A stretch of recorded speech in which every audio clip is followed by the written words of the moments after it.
আজকে যে রান্নাটা করব তার জন্য একটা বোলের মধ্যে নিয়ে নিলাম 6টা পাকা লঙ্কা, 5 কোয়া মতন রসুন, এক টুকরো আদা আর নিয়ে নেব একটা মাঝারি আকারের পেঁয়াজের টুকরো দিয়ে সব কিছুকে খুব ভালো করে মিহি করে নেব। আজকে আমি রান্না করব মোচার কোফতা কারি। চলুন তাহলে রেসিপিটা শুরু করি। আগেই আমরা মশলার পেস্টটা বানিয়ে রেখেছি। তারপর অন্য একটা বাটির মধ্যে নিয়ে নিচ্ছি একটা মাঝারি আকারের মোচার কুচি, যেটাকে নুন আর হলুদ দিয়ে সেদ্ধ করে নিয়েছিলাম।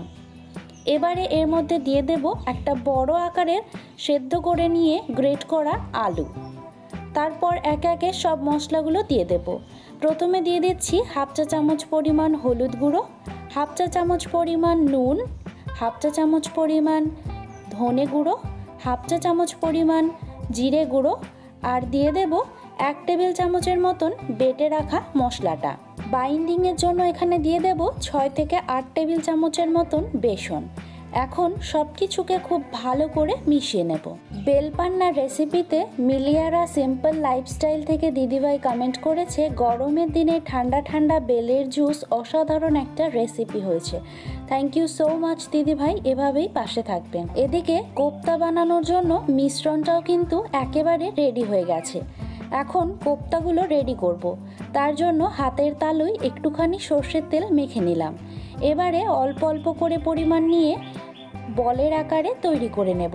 রাঙামাটির ঘরকন্যা লাইফস্টাইল থেকে দিদিভাই কমেন্ট করেছে, খুব ভালো লাগলো, শুভ নববর্ষ। অনেক ধন্যবাদ দিদিভাই। জ্যাসো রসোই থেকে কমেন্ট করেছে একজন, wow very cool drink done কর দিয়া friend. Thank you so much dear. এদিকে আমার কোফতাগুলো রেডি হয়ে গেছে ভাজার জন্য। চুলার ওপর কড়াই বসিয়ে দিয়ে দিলাম বেশ খানিকটা পরিমাণে সাদা তেল। আপনারা চাইলে কিন্তু এটা সর্ষের তেলেও ভেজে নিতে পারেন। তেলটা গরম হয়ে গেলে এখন কোফতাগুলোকে দিয়ে নেব। কোফতাগুলোকে আমি শ্যালো ফ্রাই করে নিচ্ছি, আপনারা চাইলে কিন্তু এগুলোকে ডিপ ফ্রাইও করে নিতে পারেন। এখন উল্টে পাল্টে লালচে রং ধরা পর্যন্ত কোফতাগুলোকে ভেজে নেব। প্রীতিজ সিম্পল লাইফস্টাইল থেকে দিদিভাই কমেন্ট করেছে, আমার পরিবারে আসার আমন্ত্রণ জানালাম। আমি কিন্তু চলে গেছি অলরেডি, আর কমেন্টটা পড়তে একটু লেট হয়েছে। রান্নাবাটি খেলি থেকে দিদিভাই কমেন্ট করেছে, বেলপানা খুব সুন্দর হয়েছে। থ্যাংক ইউ সো মাচ দিদিভাই। এদিকে কিন্তু আমাদের কোফতাগুলো ভাজা হয়ে গেছে। এখন একটা একটা করে কোফতা আমি তুলে সাইডে সরিয়ে রাখবো।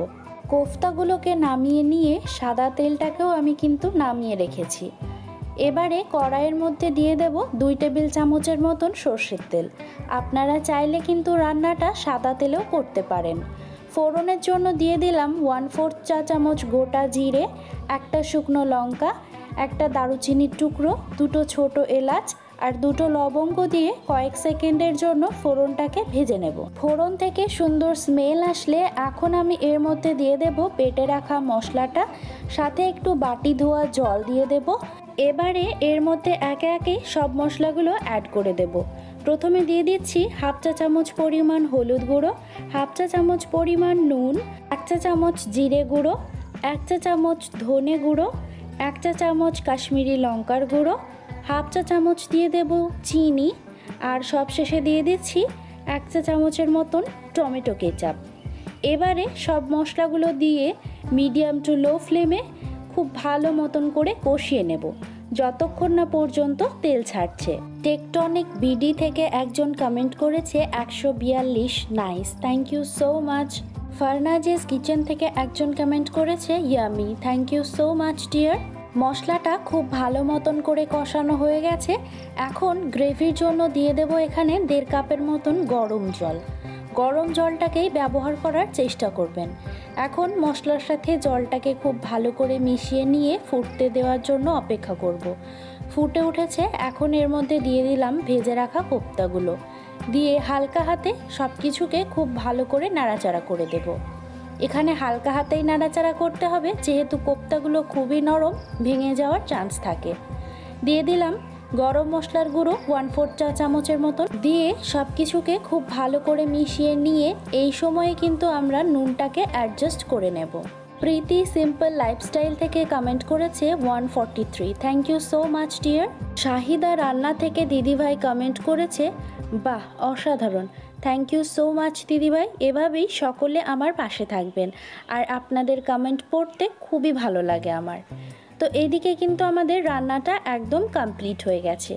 কেমন লাগলো আজকের রেসিপিটা অবশ্যই কিন্তু কমেন্ট করে জানাতে ভুলবেন না। বাই।